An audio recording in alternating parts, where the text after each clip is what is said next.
It's very good morning, friends. We are on problem number 16 of NPO. I think 50% of the solution was your homework. Okay, we have considered receipt side of receipt and payment account in the last lecture, and payment side was your homework. I hope everyone has completed the same. Yes, few of the students are saying surplus. There is surplus of 5,900. Yes, we will quickly check whether it is correct. Okay. Payment side अगर कोई adjustment वगैरह है तो मुझे inform करना है। यहाँ पे मैंने जो नंबर लिखा था वो अभी यहाँ पे नहीं है पेमेंट साइड में होगा। तो आपको क्या करना है, मुझे एडजस्टमेंट्स इन्फॉर्म करना है।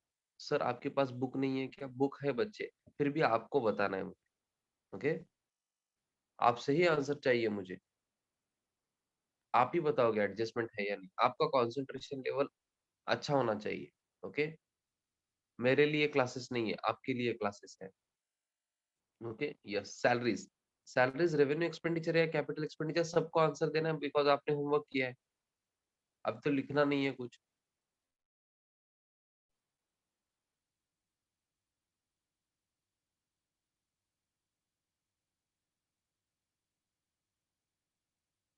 रेवेन्यू एक्सपेंडिचर कहाँ जाएगा? Expenditure side. To salaries, outer column 5,000 because adjustment नहीं है। करेक्ट है ना?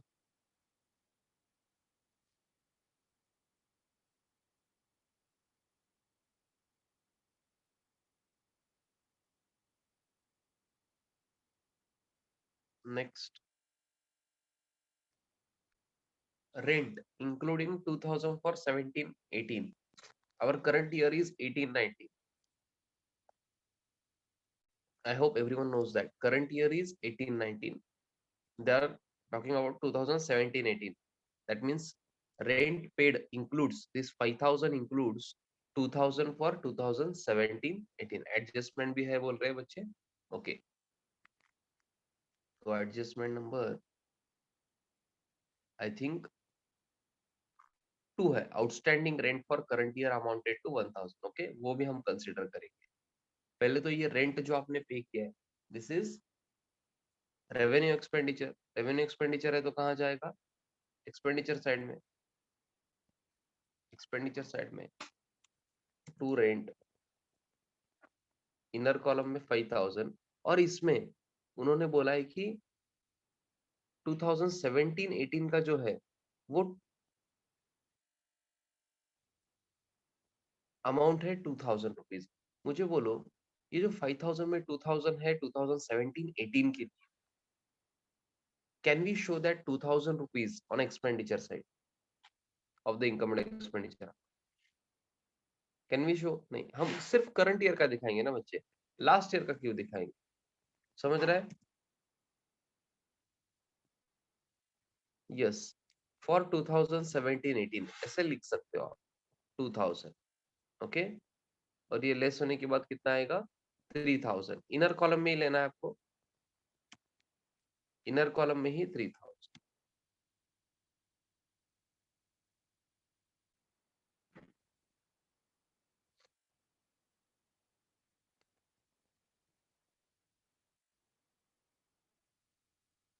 यस, और एक और एडजस्टमेंट है। ये तो एडजस्टमेंट नहीं था, ये तो ब्रैकेट में लिखा था उन्होंने। ओके,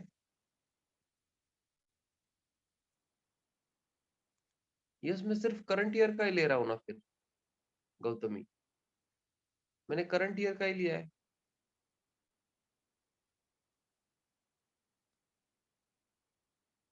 17-18 करंट ईयर है। किसने बोला आपको? आपने क्वेश्चन अच्छे से रीड नहीं किया है शायद। Current year is 18-19। Yes, 17-18 last year है ना।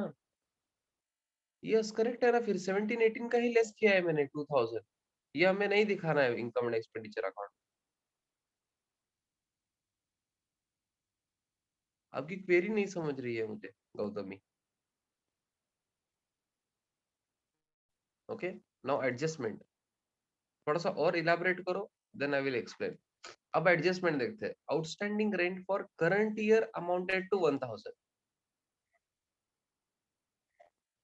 रेंट आउटस्टैंडिंग भी है, करंट ईयर का है, करंट ईयर का रेंट आउटस्टैंडिंग है 1000। मुझे बताओ ये करंट ईयर का रेंट इनकम एंड एक्सपेंडिचर में, एक्सपेंडिचर साइड में दिखाना चाहिए नहीं दिखाना चाहिए? यस, हमें बिल्कुल दिखाना चाहिए। तो क्या करना चाहिए? ऐड करो outstanding for current year 1000, outer column में कितना आएगा? 4000।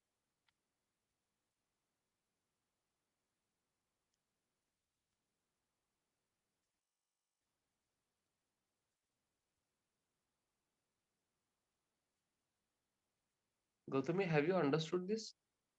अगर कुछ क्वेरी है तो पूछो।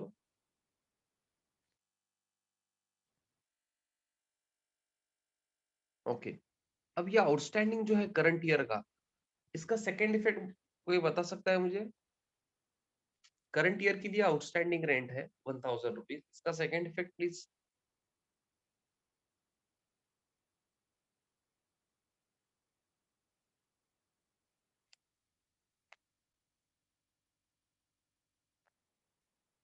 Very good Aparna, Netra very good.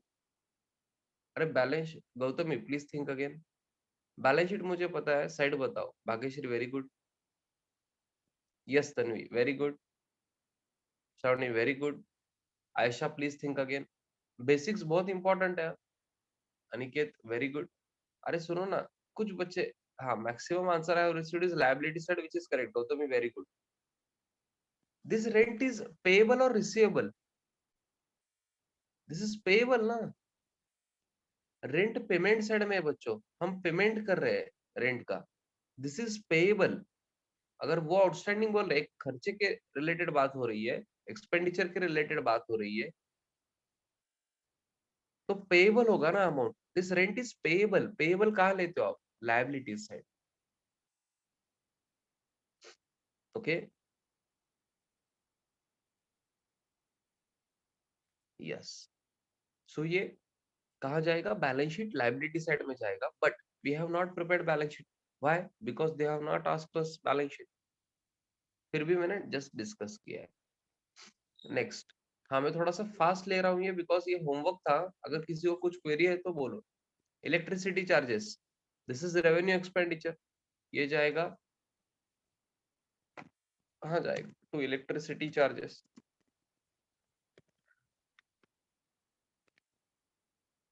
Amount is 1450।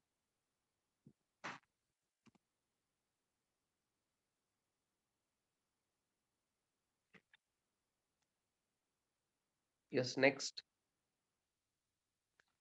Fix deposit.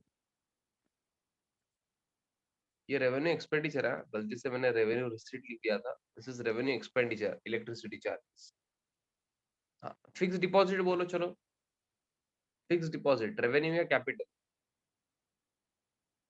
Fix deposit कर रहे हो आप, एफडी। जिनको भी एफडी इन डिटेल मतलब प्रैक्टिकली समझ रहा है ना, एक बार घर में पूछ लो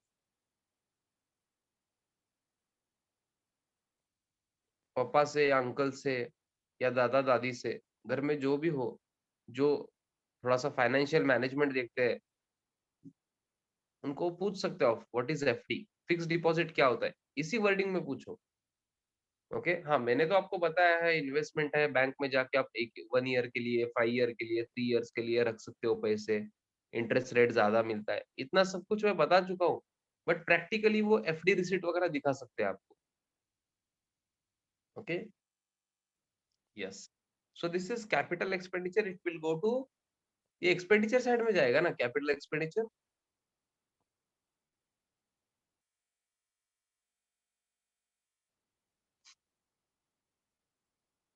no, capital expenditure will go to asset side. Very good, very good, fantastic. But पूछा ही नहीं है, बैलेंस शीट तो हमने नहीं किया है। Printing and stationery, revenue expenditure. General expenses, revenue expenditure, इसमें भी एडजस्टमेंट है। Including 500 for next year. आपको क्या करना है, 500 लेस करना है, बिकॉज नेक्स्ट ईयर का हम दिखा सकते हैं क्या बच्चों, हम नहीं दिखा सकते। हाँ, स्पोर्ट्स मटेरियल का मैं बाद में लूंगा, पहले ये पोस्टिंग कर देते हैं प्रिंटिंग एंड स्टेशनरी का। To printing and stationery 750 and to general expenses 5500 and less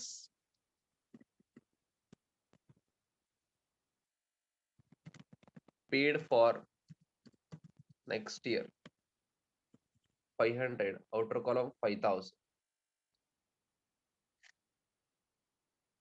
very good. ये पेड फॉर नेक्स्ट ईयर मतलब क्या है बच्चों, पेड फॉर नेक्स्ट ईयर मतलब क्या है, प्रीपेड। आप प्रीपेड भी लिख सकते हो, वेरी गुड, प्रीपेड। अरे प्रीपेड का मुझे सेकंड इफेक्ट याद नहीं आ रहा है, कोई बता सकता है वो कैसे, मैं थोड़ा सा भूल गया हूँ, कोई मुझे हेल्प करेगा। प्रीपेड का सेकंड इफेक्ट होता है, ये सब थोड़ा बहुत याद आ रहा है मुझे, बट कहाँ होता है वो याद नहीं आ रहा है। Very good, prepaid next year का अगर आपने पे किया है तो बैलेंस शीट एसेट्स है, वेरी फैंटास्टिक। नेक्स्ट, इसके बाद है स्पोर्ट्स मटेरियल परचेस्ड, इसके रिलेटेड एडजस्टमेंट भी है। स्पोर्ट्स मटेरियल परचेस किया आपने 40,000 का, okay, adjustment number is 4। Stock of sports material as on 1st April 2018 something something 31st March 2019 something something. अब मैं एक क्वेश्चन पूछ रहा हूँ, उसका आंसर चाहिए मुझे। ये 6,000 जो है, ये stock of sports material opening है या क्लोजिंग है? 6,000 की बात हो रही है।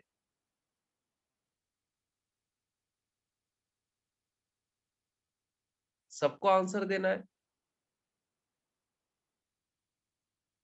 प्लीज सो के लेक्चर मत देखो।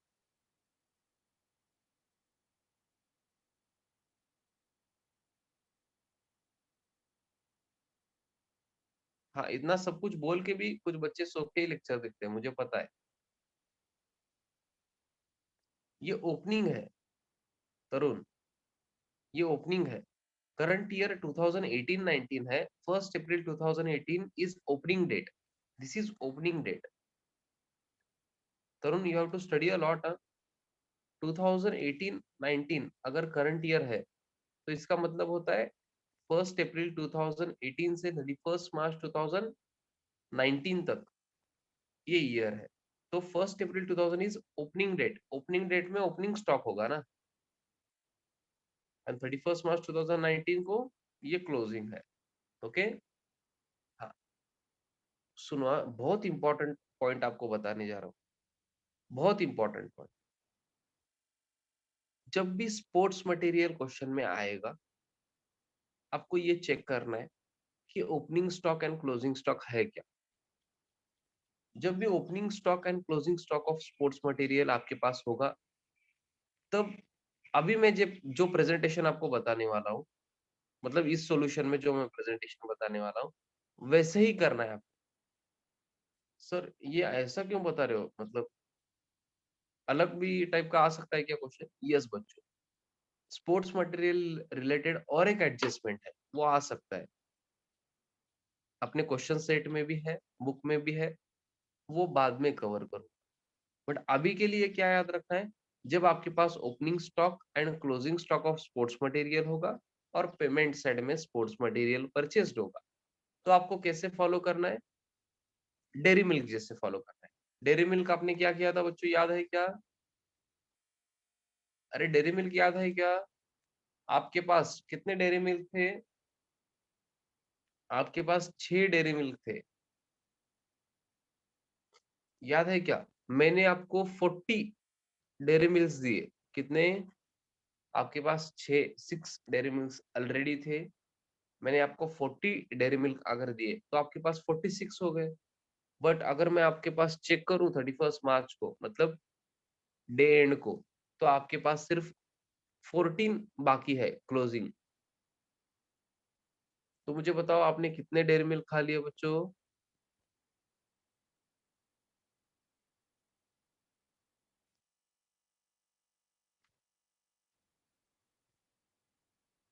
अरे बताओ ना, 32 डेयरी मिल्क आपने खा लिया ना, 46 में से सिर्फ 14 अब बचे हैं, 1/4।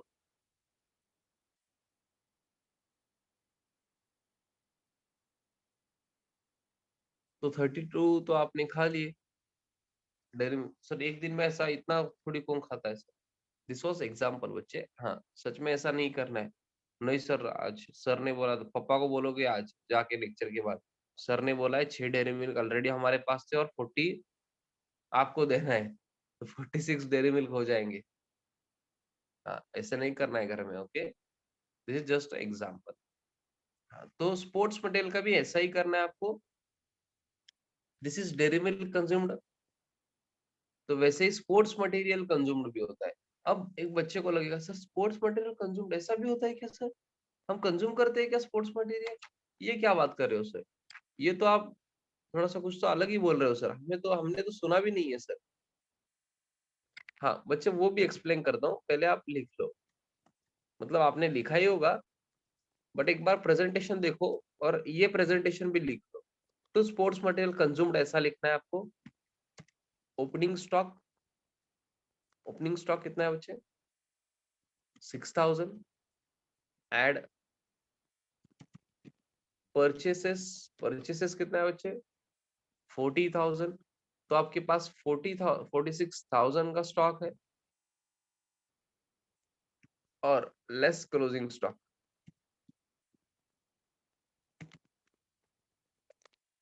14,000। तो आपने कितना कंज्यूम किया बच्चों, 32,000। हाँ, अब जिस बच्चों को ऐसा लग रहा है कि स्पोर्ट्स मटेरियल कंज्यूम कैसे होगा, अब मुझे बताओ, आपको वो टेनिस गेम पता है क्या, टेनिस। हाँ, कोई भी एग्जांपल ले सकता हूँ मैं, जस्ट इनकेस आपको सबको टेनिस पता है क्या, अरे बताओ ना, टेनिस गेम पता है क्या, जैसे येलो कलर का छोटा बॉल होता है। हाँ, आपको क्या लगता है, वो जो बॉल यूज कर रहे हैं, वो हर गेम में 365 डेज पूरा ईयर एक ही बॉल यूज होता है क्या, एक ही बॉल यूज होगा क्या, वो खराब होगा ना, समझ रहे हो क्या। हाँ, दैट इज कॉल्ड कंज्यूम, आपने यूज कर लिया उसका। कंज्यूम मतलब सिर्फ खाने की बात नहीं है, समझ रहे हो क्या, जो आप सोच रहे हो ना, सर हम डेयरी मिल्क तो खाते हैं सर, स्पोर्ट्स मटेरियल थोड़ी खाते हैं। अरे वैसे नहीं सोचना है बच्चे, स्पोर्ट्स मटेरियल कंज्यूम मतलब उसका यूज किया है आप। अब आप क्रिकेट भी खेले होंगे, क्रिकेट में भी बैट या बॉल होता है, मतलब दोनों होते हैं, बट बॉल तो आपको पता है 365 डेज एक ही बॉल यूज नहीं होता है। अब क्रिकेट के इंटरनेशनल मैचेस में तो एक मैच के लिए भी 2 बॉल यूज करते हैं वो, एंड दैट्स इट। अब एक बच्चा बोलेगा सर बैट, बैट नहीं यूज होता है ना सर, बैट थोड़ी ऐसा होता है, बैट हमने ले लिया तो 5-5 साल यूज करते हैं, ठीक है ना बच्चे, वो एसेट में जाएगा फिर, ओके, वो तो प्रैक्टिकली हो गया। बट आपको मुझे ये समझाना है कि स्पोर्ट्स मटेरियल कंज्यूम भी होता है, मतलब यूज करते हो आप। तो इनको क्या बोलना है, 6,000 का स्टॉक था जो हमने लास्ट ईयर यूज नहीं किया है, मतलब करंट ईयर में ओपनिंग है। इस साल हमने 40,000 के स्पोर्ट्स मटेरियल परचेस किए हैं, तो टोटल हमारे पास 46,000 के स्पोर्ट्स मटेरियल थे। उसमें से हमने क्या किया है, 14,000 के अभी बाकी है, स्पोर्ट्स मटेरियल हमने यूज नहीं किया है। जस्ट लाइक हमने सपोज क्रिकेट के बॉल्स लिए हैं, 100 बॉल्स लिए थे, 80 हमने यूज किए, 20 अभी भी बाकी है, तो वो क्लोजिंग स्टॉक में आएगा ही ना, बिकॉज उसका यूज नहीं हुआ है। सर फिर वो कब यूज करेंगे, नेक्स्ट ईयर में यूज करेंगे, ओके। तो करंट ईयर के लिए कितना यूज हुआ है, 32,000 only. Have you understood this, मतलब प्रैक्टिकली लॉजिकली समझ रहा है क्या आपको ये एड लेस तो समझ जाता है बच्चों को, opening add purchases less closing, मुझे वो नहीं चाहिए, आपको लॉजिकली समझ रहा है क्या, क्या कर रहे हो, मतलब जस्ट लाइक डेयरी मिल्क, आपको क्या याद रखना है, डेयरी मिल्क याद रखना है, okay.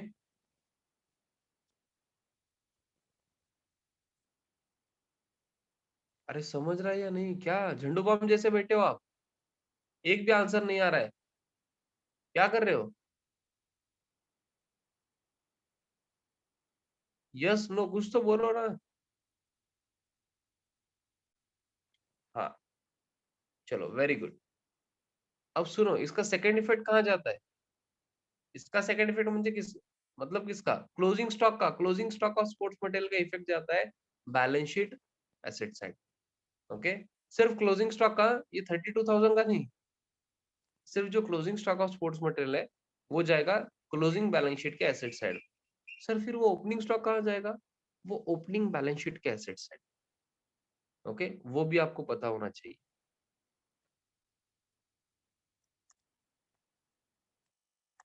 Yes, so this was sports material. ये एडजस्टमेंट और कुछ प्रॉब्लम्स में हो सकता है, तो आपको वहां पे वैसे टैकल करना है खुद से ट्राई करना है तब। ओके, और एक स्पोर्ट्स मटेरियल का एडजस्टमेंट है, वो भी बुक में कवर्ड है, तो थोड़ा सा दिमाग लगा के काम कर। ओके, ये जो प्रेजेंटेशन है, this is when opening stock and closing stock of sports material is given and on payment side of the receipt and payment account we can see sports material purchase, तब ये presentation करना। Okay, otherwise अगर एक और एक adjustment है, अलग adjustment है, तो क्या करना है आपको, वो रीड करके उसमें जो बोला है वही करना है। ओके, थोड़ा सा दिमाग लगाना पड़ेगा आप। हाँ, सर ने ऐसा बोला है मतलब हर प्रॉब्लम में ऐसा ही करूंगा, मैं कुछ भी रीड नहीं करूंगा, स्पोर्ट्स मटेरियल दिखा तो मैं यही लिखूंगा, ऐसा नहीं चलेगा। ओके, थोड़ा सा दिमाग लगाना पड़ेगा। Okay, yes, so that's it. ये closing cash and bank balance है, ये तो बैलेंस शीट एसेट साइड में जाएगा, closing balance sheet asset side balance sheet में, बट बैलेंस शीट तो हमने प्रिपेयर नहीं किया है, तो दैट्स इट। मुझे बताओ ना सरप्लस वगैरह क्या है? आप जो बोल रहे थे वही है क्या?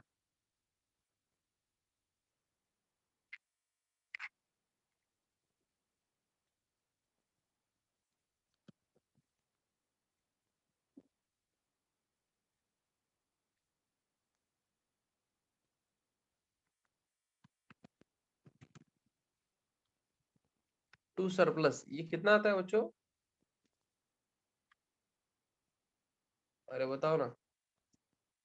5,900 बोल रहे हो बच्चे?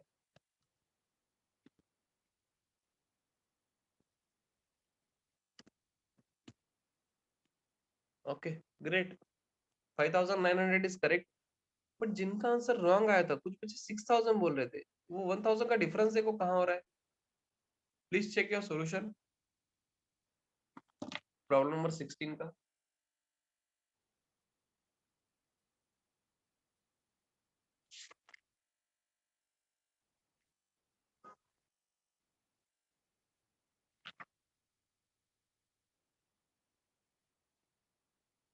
ओके, टाइपिंग मिस्टेक था, ओके नो इश्यूज। बाकी बच्चे भी प्रेजेंटेशन वगैरह देखो।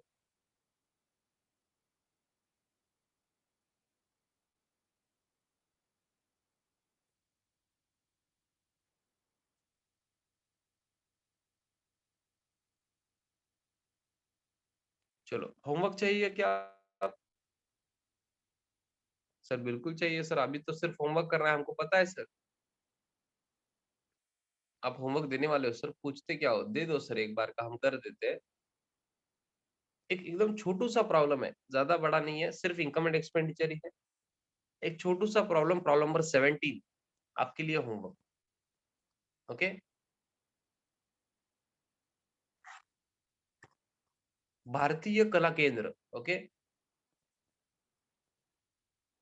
भारतीय कला केंद्र सोलापुर, इसका प्रॉब्लम है। आपको क्या करना है, इनकम एंड एक्सपेंडिचर करना है, क्वेश्चन रीड करो, रूलिंग करो और सॉल्यूशन भी करो। ओके, और जो बच्चा इसका सॉल्यूशन करेक्ट भेजेगा ना, यस, वो सबके मैं नाम बताने वाला हूँ क्लास में। ओके, जो बच्चा ये करेक्ट सॉल्यूशन करेगा, मुझे खुद से सॉल्यूशन चाहिए, कॉपी पेस्ट नहीं चाहिए मुझे। कॉपी पेस्ट नहीं चाहिए। ओके, यस बोलिए please Ayesha.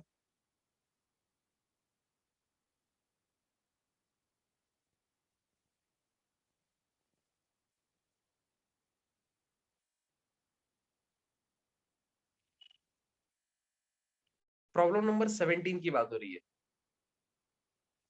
Ayesha, problem number 17 का सॉल्यूशन।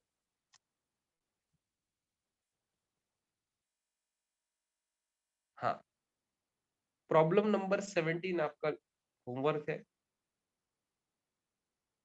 और जो बच्चा इसका सॉल्यूशन करेक्ट भेजने वाला है, मतलब जितने भी बच्चे होंगे, मैं सबका क्लास में नाम बताने वाला हूँ। हाँ, मुझे सिर्फ कॉपी पेस्ट नहीं चाहिए। ओके, इतना याद रखो। हाँ, अगर कॉपी पेस्ट भी भेजोगे तो मुझे नहीं समझेगा, मुझे पता है, आपको भी पता है। हाँ, but the problem is result में वो समझ जाएगा। ओके, तो आज के लिए हम थोड़ा सा जल्दी रुक रहे हैं। Problem number 17 is your homework. Okay, जो आपको कंप्लीट करना है। यस, चलो बाय करो बच्चों। आई होप बाकी सब्जेक्ट भी अच्छे से कर रहे हो आप। हाँ, जो भी कंपलसरी सिलेबस है उतना करो पहले, जो ऑप्शनल है वो बाद में कर सकते हो। Okay, bye bye and thank you.